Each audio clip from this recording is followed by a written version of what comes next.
নিত্য নতুন audio story পেতে আজই সাবস্ক্রাইব করুন আমাদের চ্যানেল জ্ঞান বিকাশ টিউটোরিয়াল।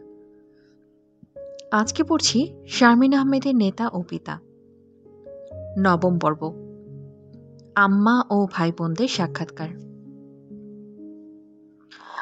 আব্বুকে যখন হত্যা করা হয় তখন ছোট বোন সিমিন হোসেন রিমি, লেখক, সমাজকর্মী ও সাংসদ, এবং আমি কিশোরী, কনিষ্ঠতম বোন মাহজাবিন আহমেদ মিমি, বয়স সে সময় ৯ বছর, ও একমাত্র ছোট ভাই তানজিম আহমেদ সোহেল, যার বয়স মাত্র ৫ বছর।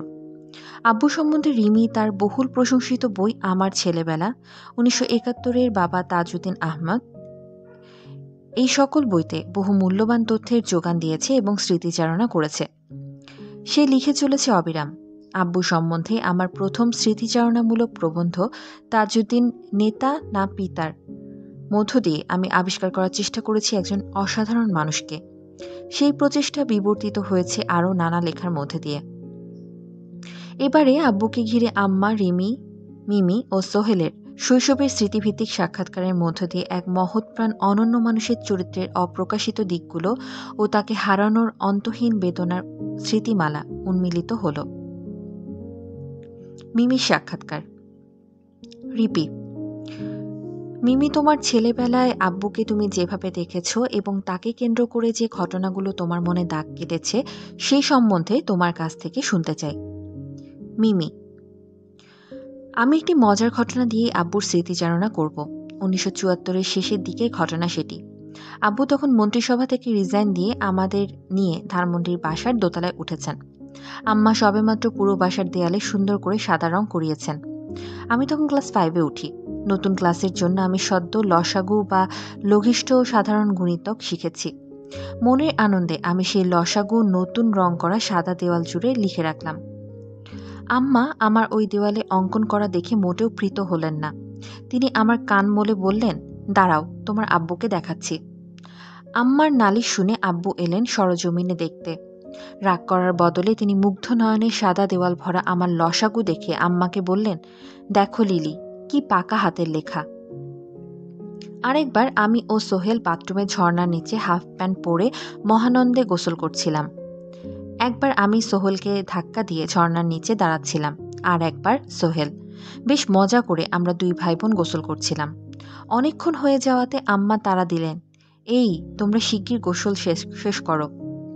এরই মধ্যে আব্বু আমার ভূগোল খাতা নিয়ে বাথরুমের সামনে দাঁড়িয়ে আমাকে বললেন, এই ভূগোল খাতা কি তোমার? আমি বললাম, হ্যাঁ আমার।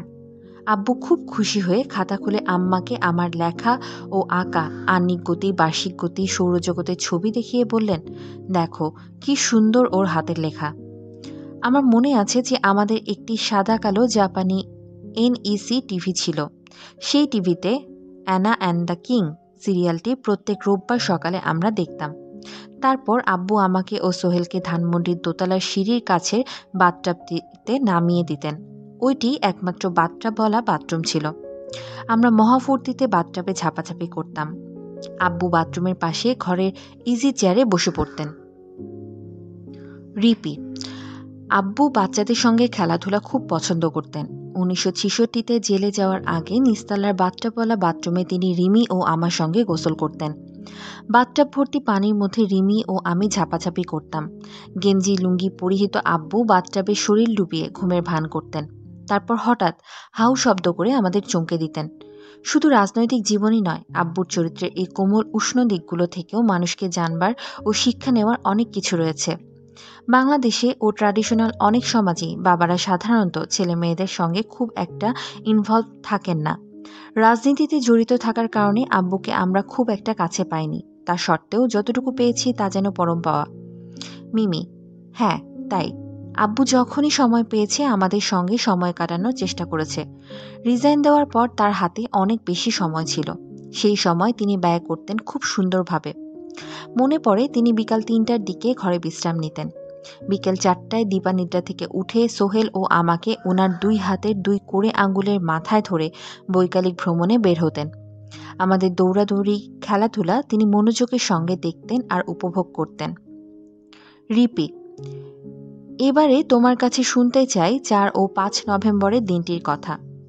মিমি: 4 তারিখে মফিজ কাকুর বাসার ঘরের মাটিতে বাবুল ভাইকে রোলিং পিংয়ের মতো এ মাথা ও মাথা গড়াগড়ি খেতে দেখেছিলাম। উনি ও মামা গো আর্তনাদ করে কাটছিলেন। 5 তারিখ সকাল বাসার উত্তর দিকে আবাহনীর মাঠ থেকে আমাদের বাসার সামনে ছিল বিশাল লাইন। বাসার দক্ষিণে বিডিআর গেট থেকেও আমাদের বাসা পর্যন্ত বিরাট লাইন ছিল। সকলেই লাইন করে নিচতলার সামনের ঘরে রাখা আব্বুকে দেখতে আসছিল। ধানমন্ডি আওয়ামী লীগের তরুণ নেতা রেজা ভাইকে মিছিল নিয়ে আসতে দেখলাম। আমি বারবার উপর-নিচ করছিলাম। একবার আম্মাকে দেখছিলাম আর একবার আব্বুকে। দোতলার বারান্দায় বসা আম্মা কেঁদে কেঁদে আক্ষেপ করছিলেন। আমি রিট পিটিশন করেছিলাম। পেরোলটা হয়ে গেলেই ও জেল থেকে ছাড়া পেয়ে যেত। গ্যারেজের কাছে পিছনের বাগানে আব্বুকে গোসল করানোর সময় সাইদ ভাই ও হাসান ভাইয়ের গোসল সংক্রান্ত কথাবার্তা ভেসে আসছিল। তুমি আমাকে ও সোহেলকে দোতলার বারান্দার সামনে দাঁড় করালে। জানালার বাইরে আম গাছের নিচে ট্রাকে আব্বুকে রাখা হয়েছিল। সোহেল খুব কাঁদছিল। তুমি সোহেলকে বললে, সোহেল কেঁদো না, আমরা বড় হয়ে এর বদলা নেব। রিপি, সামগ্রিকভাবে আব্বুকে কিভাবে তুমি মূল্যায়ন করো? মিমি, ব্যক্তি হিসেবে আব্বুর সঙ্গে কবি রবীন্দ্রনাথ ঠাকুরের চারিত্রিক বৈশিষ্ট্যের অভিন্নতা আমি লক্ষ্য করি। একাধারে তিনি এই জগতের হয়েও এই জগতের নন। রবি ঠাকুর ব্যবসা সংক্রান্ত ব্যাপারে যেমন মনোনিবেশ করেছেন, নিজ ভাই ও আত্মীয় স্বজনকে উপদেশ দিয়েছেন, তেমনি অপূর্ব দক্ষতার সঙ্গে রচনা করেছেন সোনার তরীর মতো মহাকাব্য। আব্বু জাগতিক সূক্ষ্ম থেকে সূক্ষ্মতর ও ছোটখাটো বিষয়গুলো যেমন দক্ষতা ও নিপুণতার সঙ্গে পর্যবেক্ষণ করেছেন ও সুরাহা করেছেন, তেমনি জাগতিক বিষয়গুলির বাইরে মানবিক, আত্মিক ও বিমূর্ত দিকগুলোর সঙ্গেও সমানভাবেই সম্পৃক্ত থেকেছেন। রবি ঠাকুরের পরেই উনি হাতে গোনা বাঙালিদের মধ্যে একজন, যিনি যতটুকু স্পৃহা ও উদ্দীপনা নিয়ে জাগতিক বিষয়গুলোকে দেখেছেন, তেমনি একই স্পৃহা ও উদ্দীপনায় তিনি মানবিক ব্যাপারগুলোকে উপলব্ধি করেছেন। রিপি, আম্মার মধ্যেও কিন্তু একই ধরনের আত্মিক, জাগতিক ও মানবিক গুণাবলীর সমন্বয় দেখা যায়। মিমি, হ্যাঁ, সেজন্যই ওনাদের মধ্যে এত মিল ছিল। ওনারা ছিলেন পরস্পরের যোগ্য জীবনসঙ্গী। সোহেলের সাক্ষাৎকার। রিপি, আব্বুকে যখন হত্যা করা হলো তখন তোমার বয়স মাত্র 5 বছর। সেই সময় আব্বুকে ঘিরে তোমার স্মৃতির পটে যে ঘটনাগুলো আজও জাগ্রত, সে সম্পর্কে তোমার কাছ থেকে শুনতে চাই। সোহেল, আমার অল্প বয়সে আব্বু চলে যাওয়াতে ওনার সঙ্গে আমার স্মৃতির সংখ্যা হয়তো খুব কম, কিন্তু প্রতিটি স্মৃতি খুব মূল্যবান ও দিক নির্দেশনাকারী। বর্তমান রাজনীতিবিদদের সঙ্গে তুলনা করলে দেখা যায় যে আব্বু ছিলেন বাংলাদেশের রাজনীতিতে একজন অনন্য ব্যক্তিত্ব। রাজনীতিবিদেরা অধিকাংশ সময় মানুষের হাততালি নেওয়ার জন্য বা প্রশংসা পাওয়ার জন্য মানুষের সামনে এক রূপ ধারণ করেন, কিন্তু পেছনে অন্য রূপ। কিন্তু লোকচক্ষুর বাইরে মানুষ সেই কাজটি করে থাকে, তার মধ্যেই প্রকাশ পায় তার আসল রূপ। ব্যক্তি আব্বু ছিলেন একজন অসাধারণ দেশপ্রেমিক ও দুর্ধর্ষ ধরনের সৎ মানুষ। ঘরে ও বাইরে তিনি দেশপ্রেম বোধ ও সৎ জীবনযাপনের এক বিরল নিদর্শন স্থাপন করেছিলেন। মনে পড়ে রাতে টেলিভিশনের অনুষ্ঠান শেষ হওয়ার পর যখন বাংলাদেশের জাতীয় পতাকা দেখানো হতো ও জাতীয় সঙ্গীত বেজে উঠত, আব্বু সঙ্গে সঙ্গেই দাঁড়িয়ে পড়তেন এবং আমাকেও অ্যাটেনশনের ভঙ্গিতে দাঁড়াতে বলতেন। আমি হাত টান টান করে আব্বুর সঙ্গে দাঁড়িয়ে জাতীয় সঙ্গীত ও জাতীয় পতাকার প্রতি শ্রদ্ধা নিদর্শন করতাম। এই ঘটনাটির স্মৃতি আমাদের ধানমন্ডির বাড়িতে। আব্বু যখন অর্থমন্ত্রীর পদ থেকে ইস্তফা দিয়েছেন তখন এই ধানমন্ডির বাড়িতেই একবার খাবার সময় যখন আম্মা আমাকে মাছ দিলেন, তখন আমি ঘ্যান ঘ্যান শুরু করলাম যে মাছ খাবো না। আব্বু তখন আমাকে বারান্দায় নিয়ে গিয়ে বললেন, দেশের মানুষ খাবার পায় না, লাখ লাখ মানুষ না খেয়ে মারা যাচ্ছে, আর তুমি মাছ খেতে চাও না। আব্বু যে কথাগুলো আমাকে বললেন সেগুলো বোঝার বয়স তো তখনও হয়নি, তারপরও আব্বু তো বিরত থাকেননি দেশপ্রেমের শিক্ষা দিতে। ওই সময় ওই কথা বুঝিনি, কিন্তু আজ তা মনকে ভীষণ নাড়া দেয়। ছোটবেলায় আমি খুব চঞ্চল ছিলাম। সবার ছোট বলে বড়দের কাছ থেকে অতি আদর পেয়ে বেশ আহ্লাদীপনা করতাম ও জেদও ধরতাম। আব্বু কিন্তু ছোট বলে বা একমাত্র ছেলে বলে প্রশ্রয় দিতেন না। তিনি যেমন ভালোবাসা দেখাতেন, তেমনি অযথা আবদার করছি দেখলে শাসনও করতেন, যাকে বলে টাফ লাভ। আম্মাকেও সতর্ক করতেন, বলতেন বেশি আদর দিয়ে ছেলেটাকে নষ্ট করে দিও না। সেই সময় আব্বুর কথা শুনে আম্মাকেই সমর্থন করতাম। কিন্তু আজ বুঝি আব্বু কত সঠিক ছিলেন। অতি শৈশব থেকেই ছেলে মেয়েদের মধ্যে ন্যায়নীতিবোধের শিক্ষা তিনি দিতেন তার নিজের আচরণ আচার ও উদাহরণ সৃষ্টির মাধ্যমে। আবার অজস্র ব্যস্ততার মধ্যেও তিনি আমার শিশুসুলভ কৌতূহলকে নিবৃত করতেন এবং অনেক সময় আমার সঙ্গে এমন আচরণ করতেন যেন মনে হতো আমিও কোনো বড় ব্যক্তি। আব্বু তখন অর্থমন্ত্রী। আব্বু ও আম্মা সহ আমি গাড়ি করে কাকরাইলের পাশ দিয়ে আসছি। হঠাৎ দেখি এক বিশাল হাতি সেই পথ দিয়ে চলছে। আমি বায়না ধরলাম যে হাতিতে চড়ব। আম্মা আমার সঙ্গে মনোযোগ দিয়ে অন্যদিকে সরাবার চেষ্টা করলেন। ভাবলেন আব্বু বিরক্ত হবেন, কিন্তু আব্বু সঙ্গে সঙ্গে গাড়ি থামিয়ে আমাকে হাতিতে চড়ালেন। সেদিন হাতিতে চড়ে আমার মনে মহা আনন্দ। আমার 4 বছরের জীবনের সেটি এক অমূল্য স্মৃতি। আর একবার আব্বু আমাকে সঙ্গে করে চিড়িয়াখানায় গেলেন। চিড়িয়াখানার কর্তা ব্যক্তিরা আব্বুকে খুশিতে ঘিরে ধরেছে। ওই ভিড়ের মধ্যেও আব্বু একটি জীবজন্তুর ছবিওয়ালা ব্যাজ নিজ হাতে আমার শার্টে গেঁথে দিলেন। আব্বু আমাকে মনে করে নিজ হাতে আমাকে ব্যাজ পরিয়ে দিয়েছেন। এটা ভেবে সেদিন আমি খুব গর্বিত বোধ করছিলাম। আব্বু অর্থমন্ত্রী থাকাকালীন আমাদের হেয়ার রোডের সরকারি বাসভবনে আর একটি স্মৃতি মনে পড়ে। বিশাল গাছপালায় ঘেরা সেই বাসভবনের আশেপাশে রাতের বেলা কোনো হায়না বা শিয়াল জাতীয় জন্তু এসেছিল। আব্বু ওনার রাইফেলটি নিয়ে বেরিয়ে যাওয়ার সময় আমাকে বললেন, সোহেল এসো। আমি কৌতূহল ও উৎকণ্ঠা নিয়ে আব্বুর পিছে পিছে গেলাম। সামনে পেছনের মাঠ ও গাছপালার আশপাশ ঘুরে আমরা ঘরে ফিরে এলাম। ঘরে ফিরে আমি বললাম, আব্বু ভয় লাগছে। আব্বু ওনার পিস্তলটি আমার বালিশের নিচে রেখে বললেন, ভয় নেই, এখন ঘুমাও। আশ্চর্য ব্যাপার হলো যে আব্বু জীবনে কোনো প্রাণী এমনকি একটি পাখিও হত্যা করেননি এবং কোনো পশু পাখি জবাইয়ের দৃশ্য সহ্য করতে পারতেন না। কিন্তু তিনি অস্ত্র সংগ্রহ পছন্দ করতেন। রাইফেল ও পিস্তল জাতীয় কিছু অস্ত্র শখ করে কিনেছিলেন। আব্বু আমাকে দায়িত্ব দিতে পছন্দ করতেন, আমার মতামত বিবেচনা করতেন। আমার 5 বছর বয়সে আমাদের ধানমন্ডির বাড়ি থেকে আব্বু আমাকে নিয়ে গেলেন স্কুলে ভর্তি করাতে। আমাদের বাড়ির দক্ষিণ পূর্ব দিকে কাকলি স্কুল ছিল। সেই সময় ওই স্কুলের সামনে গাছের নিচে কোনো ক্লাস চলছিল। মনে হয় কোনো আর্টের ক্লাস হবে। আমি স্কুলটা দেখে বললাম, আব্বু এই স্কুলে ভর্তি হব না, আমি গাছের নিচে পড়ব না। এরপর কাছে গ্রিন হেরাল্ড ইন্টারন্যাশনাল স্কুলটি দেখে খুব পছন্দ হলো। স্কুলের সামনের খেলার মাঠে দোলনা ও স্লাইডে ছেলে মেয়েদের খেলাধুলা দেখে মনে হলো যে এটাই আমার স্কুল হবে। আব্বুকে মনের কথাটি জানাতেই আব্বু ওই স্কুলে আমাকে ভর্তি করার ব্যাপারে উদ্যোগ নিলেন। স্কুলের হেডমিস্ট্রেস আব্বুকে জানালেন যে তারা স্কুলে শুধু বিদেশিদেরকে ভর্তি করান। আব্বু যুক্তি উপস্থাপন করে বললেন যে স্কুলটি চলছে বাংলাদেশের মাটিতে, অথচ বাংলাদেশিদের ভর্তি করা হবে না, সেটা কেমন কথা? আব্বুর কথার পরেই স্কুলের পলিসি পরিবর্তন করা হয়। তারা বাংলাদেশিদের জন্য যতদূর মনে পড়ে 5% একটা কোটা নির্ধারণ করে। আমি গ্রিন হেরাল্ড ইন্টারন্যাশনাল স্কুলে ভর্তি হই। জীবজন্তুর প্রতি আব্বুর খুব মায়া ছিল। মুজিব কাকু আমাকে যে খরগোশ দুটি উপহার দিয়েছিলেন তাদেরকে আব্বু নিজ হাতে খাওয়াতে ভালোবাসতেন। আমাকে সঙ্গে নিয়ে খরগোশদের পরিচর্যা করতেন। আবাহনী মাঠে যখনই খেলা হতো আব্বুর কোড়ে আঙ্গুল ধরে আব্বুর সঙ্গে বসে খেলা দেখতাম।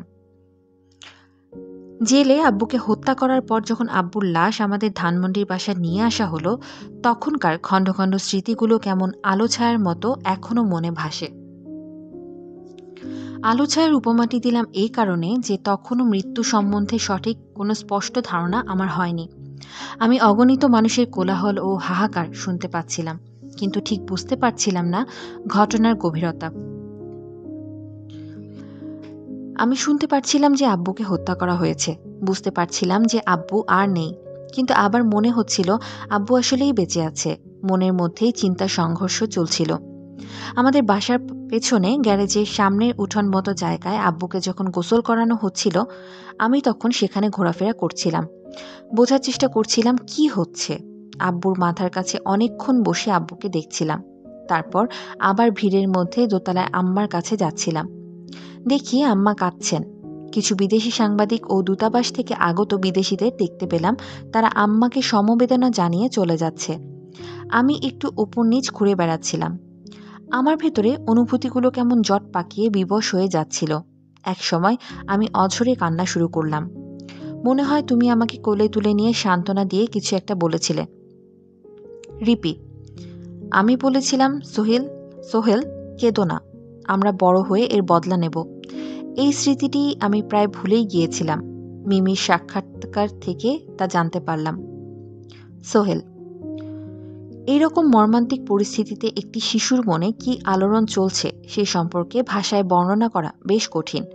আমাদের সামাজিক পরিবেশ অনুভূতিকে প্রায়ই প্রকাশ করতে দেয় না, বরং তার ভেতরে চেপে রাখতে বলে। বিশেষ করে একজন শিশু যে এরকম একটা নিষ্ঠুরতা প্রত্যক্ষ করেছে, সে জানছে না কিভাবে তার সে সময় বেদনাময় অনুভূতিকে প্রকাশ করবে। তার কাছে কেউ জানতে চাইছে না। সবার মাঝেও সে ভীষণ একা। আব্বুকে যখন আব্বুরই হাতে লাগানো আম গাছের নিচে রাখা হলো, আমি তখন আবারও আব্বুর কাছে গিয়ে দাঁড়ালাম। ট্রাকে করে সবার সঙ্গে আমিও গেলাম বনানী কবরস্থানে। মনে পড়ে একটি গাছের নিচে আব্বুর কবর খোঁড়া হয়েছিল। রিপি: ওটা ছিল বকুল গাছ। ছোটবেলায় ভোরে আব্বুর সাথে ধানমন্ডির ২১ নম্বর রাস্তায় চলে যেতাম বকুল ফুল কুড়াতে। মালা গেঁথে উপহার দিতাম আব্বু ও আম্মাকে। সোহেল: হ্যাঁ, সেই বকুল গাছের নিচে আব্বুকে মাটি দেয়া হলো। আমার হাত দিয়ে আব্বুর কবরে প্রথম মাটি পড়ল। কারা যেন আমাকে ডাকলেন, বললেন, বাবা, তোমার বাবার কবরে একটু মাটি দাও। আব্বু আমার চোখের সামনেই মাটির মধ্যে মিশে গেলেন। পরে আমাকে বোঝানো হলো যে আব্বু বিদেশে আমেরিকায় চলে গিয়েছে। আমার মনে হলো যে আব্বু হয়তো মাটির নিচ দিয়েই বিদেশে চলে গিয়েছে। আমার ৬-৭ বছর বয়স পর্যন্ত আমি বিশ্বাস করতাম যে আব্বু আমেরিকায় চলে গিয়েছে, যদিও আমার মনের এক অংশ জানতো যে আব্বু মৃত। কিন্তু আব্বু বিদেশে চলে গিয়েছে এই কথাটি বিশ্বাসের মধ্যে মনে এক প্রকার স্বস্তি পেতাম। আমার ৭ বছর বয়সে আমাদের আদরের পোষা কুকুর হাইডি রাস্তায় দুর্ঘটনায় মারা যায়। আমি আমার সে বছরের ডায়েরিতে লিখেছিলাম যে আমার জীবনের সবচেয়ে দুঃখজনক ঘটনা হলো আমার বাবার মৃত্যু ও আমার কুকুর হাইডির মৃত্যু। শিশু মন জীবজন্তু ও মানুষকে ভালোবাসার মধ্যে পার্থক্য করে না। সে শুধু বোঝে প্রিয়জন, সে যে প্রজাতিরই হোক না কেন, তাকে হারানোর দুঃখ অপরিসীম। শিশুর ভালোবাসা খাঁটি ও অকৃত্রিম। জীবনে অনেক দুঃখ বেদনাকেই আমি অতিক্রম করেছি, কিন্তু আব্বুকে হারানোর বেদনা এখনও যেন জাগ্রত। রিপি: আব্বুর সমস্ত জীবনটাই ছিল একটা পরিষ্কার আয়নার মতো। সোহেল: হ্যাঁ, তাই। আব্বুর চালচলন ও চিন্তাধারা ছিল ফার অ্যাডভান্সড। তার জীবনের মধ্যে দিয়ে আমাদের জন্য অনেক মেসেজ তিনি রেখে গেছেন। রিমি সাক্ষাৎকার। রিপি: মেয়ে হিসেবে তুমি আব্বুকে কিভাবে মূল্যায়ন করো? রিমি: আব্বুর কথা আমি মেয়ে হিসেবে আলাদা করে চিন্তা করতে পারি না। উনি এমন একজন আলোকিত মানুষ যে তিনি শারীরিকভাবে বেঁচে নাও থাকেন, ওনার কাজের মধ্যেই তিনি চিরজীবী। খুব কষ্ট হয় যে এই মানুষটিকে অনেক কিছু দেবার ছিল, বা এই মানুষটিরও অনেক কিছু দেবার ছিল। তার অকাল মৃত্যু নির্মম হত্যাকাণ্ড হওয়াতে তিনি সেটা দিতে পারলেন না।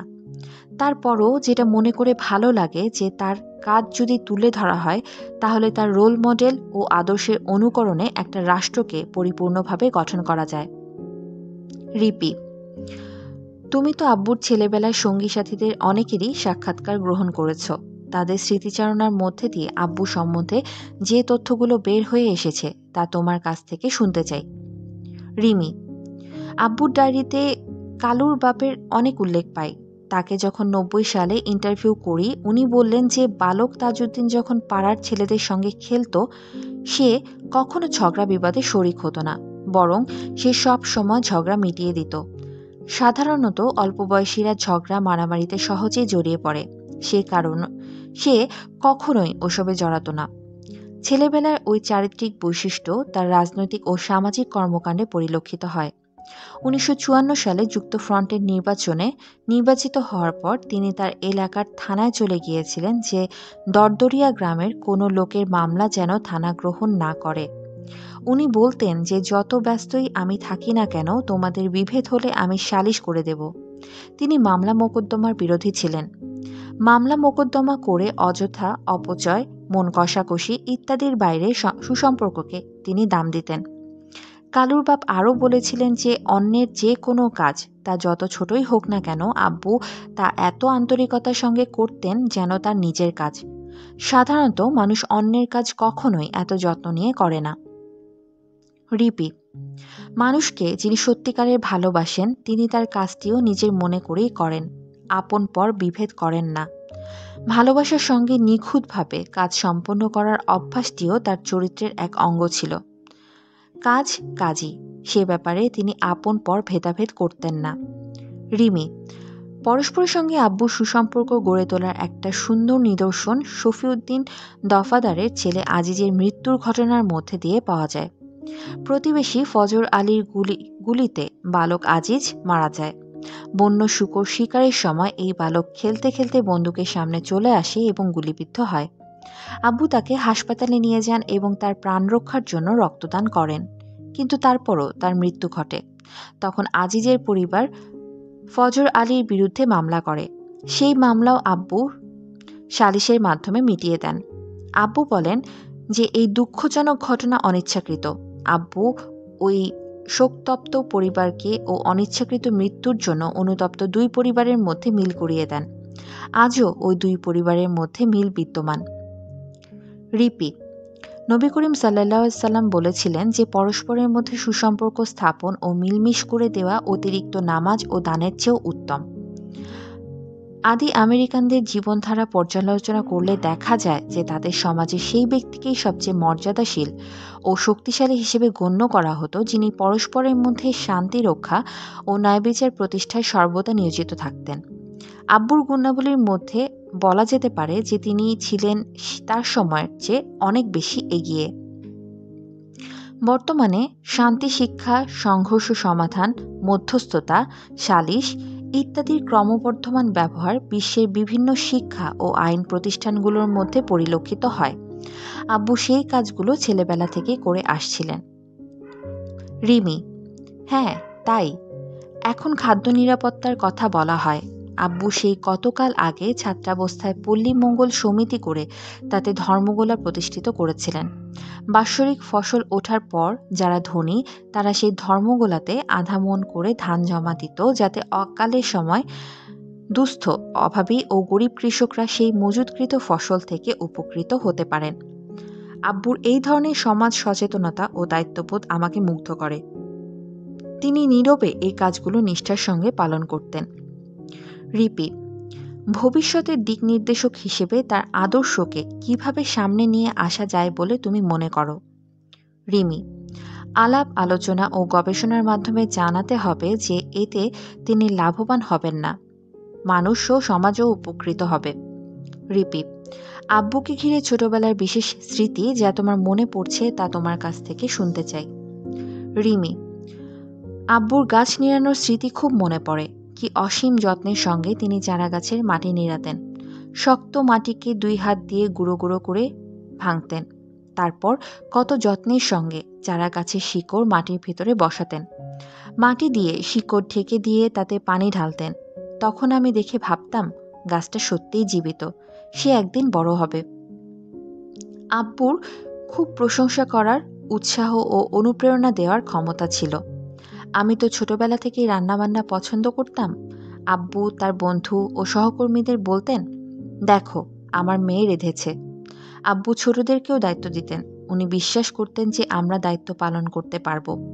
আব্বু এক বাক্যে ছিলেন এক অনন্য সাধারণ মানুষ। নিত্য নতুন অডিও স্টোরি পেতে আজই সাবস্ক্রাইব করুন আমাদের চ্যানেল জ্ঞান বিকাশ টিউটোরিয়াল। ধন্যবাদ।